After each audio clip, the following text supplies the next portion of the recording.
शासकीय माध्यमिक विद्यालय बेटा FLN का भी एक सर्वे हो रहा है जो 19 तारीख से 23 तारीख के बीच में होगा। आपके यहाँ उस सर्वे को करने के लिए आएंगे बाहर से। पिछली बार भी हुआ था यहाँ पर और अब भी होगा। तो उसमें क्या है, कक्षा 2 और 3 के बच्चे शामिल होते हैं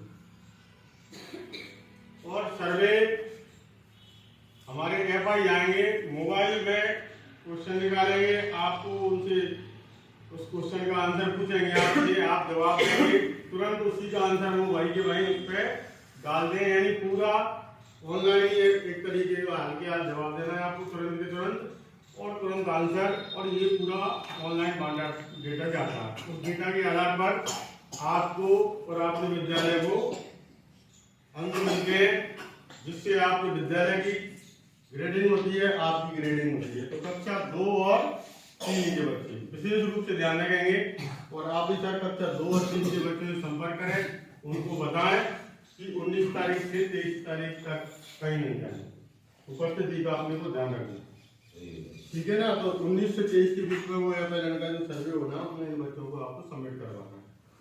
और इस बीच में क्योंकि ये तो मुझे कहने नहीं चाहिए, इस विद्यालय में साफ सफाई पर्याप्त रहती है। आप इसके लिए पूरा विद्यालय परिवार धन्यवाद का पात्र है कि आपका प्रांगण भी बहुत सुंदर है, पेड़ पौधे लगे हुए।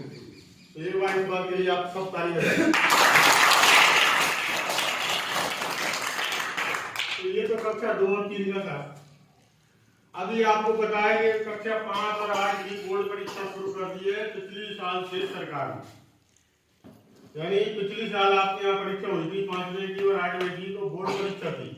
बोर्ड परीक्षा का मतलब आप आगे वाले बच्चे जानते होंगे, शायद छोटे पाटे वाले नहीं जानते होंगे, लेकिन मैं आपको बता रहा हूँ। बोर्ड एग्जाम में पेपर बाहर से आते हैं, हमारे शिक्षक नहीं बनाएंगे उन पेपर को, ठीक है।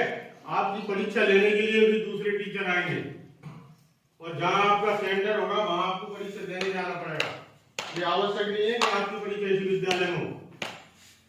केंद्र जैसे आप आजकल आपने देखा होगा ना, 10वीं और 12वीं के बच्चे जाते हैं पेपर देने के लिए, तो ऐसे ही आप लोग भी बोर्ड की परीक्षा के पेपर देंगे। उसमें क्या होता है, पेपर बाहर से आता है, तो क्योंकि हमारे पेपर बने हुए आएंगे और यही आपको बताएंगे, तो थोड़ा सा हम पहले समझा देते हैं बेटा इस तरह के प्रश्न आएंगे, ठीक है, कुछ आइडिया आपको लग जाता है। लेकिन उनमें आपको पता नहीं, पूरा कोर्स पढ़ा दिया आपके टीचर्स ने, उसमें से कहीं से भी आपसे पूछा जाएगा। तो आपकी तैयारी अच्छी होनी चाहिए। दोनों क्लास कक्षा 5 और 8 इस बात का ध्यान रखें।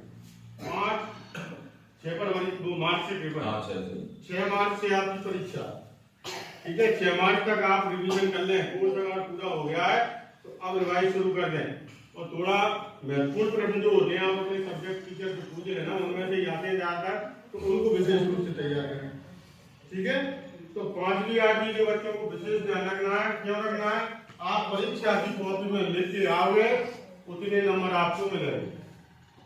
अगर आपने परीक्षा की कॉपी में अच्छा लिखा है तो अच्छे नंबर आएंगे, अगर आपने कम लिखा है तो कम नंबर आएंगे, और कम लिखा है तो बहुत कम नंबर आएंगे। तो फिर आपका क्या होगा, या तो फेल होगे या सप्लीमेंट्री आएगी। दोनों स्थिति में आपको फिर से तैयारी करनी पड़ेगी और फिर से परीक्षा देना है, समझ गए ना। तो आपको फिर से गर्मियों में पढ़ना पड़ेगा, इससे अच्छा पहले ही पढ़ लो। आपको इसलिए पढ़ाई लिखाई करना है और विशेष रूप से परीक्षा में जब कॉपी में लिखते हैं तो आप राइटिंग ऐसी लिखें जिसे वो दूसरा व्यक्ति पढ़ता मतलब जांचने वाला।